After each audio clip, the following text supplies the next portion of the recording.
হযরত আবু বকর সিদ্দিকের বয়স যখন ১৬ বছর, তখন থেকেই ওনার সঙ্গে বন্ধুত্ব সম্পর্ক আমাদের নবীজির সাথে।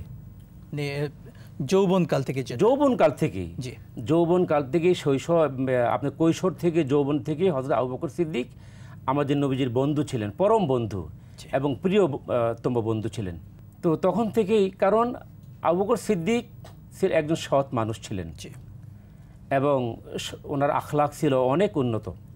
নবীজি তো ছিলেন এমন আখলাকের অধিকারী যে আল্লাহ তাআলা যার কথা বলেছেন যে ইন্নাকা লাআলা খুলুকুন আযীম, যে হে নবী আপনি হচ্ছেন একমাত্র ওয়ালটন এসি দিচ্ছে 1 বছরের রিপ্লেসমেন্ট গ্যারান্টি।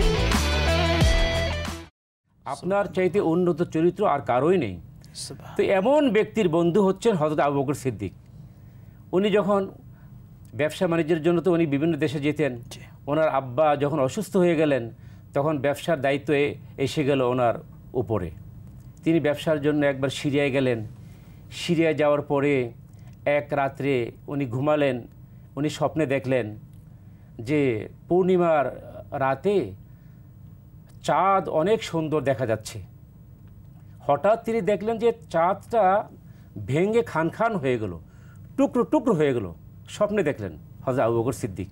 সেই চাঁদ টুকরো টুকরো চাঁদের প্রত্যেকটা খণ্ড আরবের মক্কা নগরীর প্রত্যেক মানুষের ঘরে ঘরে প্রবেশ করলো। চাঁদটা ভেঙে যত টুকরা হয়েছে, এক একটা টুকরা মক্কার সমস্ত মানুষের ঘরে ঘরে পৌঁছে গেল। স্বপ্নে দেখছেন তিনি হ্যাঁ, মানে স্বপ্নে দেখলেন। এরপরে সেই চাঁদটা আবার লেগে গেল, আবার চাঁদ আগের মতো উজ্জ্বল হয়ে গেল। তিনি দেখলেন যে ওই পুরো চাঁদটা আমার ঘরে, মানে আবু বকর সিদ্দিক বললেন যে আমার ঘরে চাঁদটা প্রবেশ করলো, সেটা আমি দেখলাম। সুবহানাল্লাহ। এই স্বপ্ন দেখার পরে তিনি ঘুম থেকে ওঠার পরে তিনি অবাক হয়ে গেলেন যে আমি কি দেখলাম, কি স্বপ্ন আমি দেখলাম, এই স্বপ্ন আমি কেন দেখলাম। তখন তিনি জিজ্ঞেস করলেন যে তোমাদের এখানে কি কোনো পণ্ডিত আছে, কোনো জ্ঞানী ব্যক্তি আছে? এটা সিরিয়ার কথা আমি বলছি। তখন সিরিয়ার লোকজন বলল যে আমাদের এখানে তাওরাতের একজন পণ্ডিত, তাওরাত এবং ইনজিলের একজন পণ্ডিত, একজন বড় আলেম আছেন। হযরত আবু বকর সিদ্দিক তখন ওনার কাছে গেলেন, গিয়ে ওনার স্বপ্নের কথা তাকে বললেন যে আমি এই স্বপ্ন দেখলাম।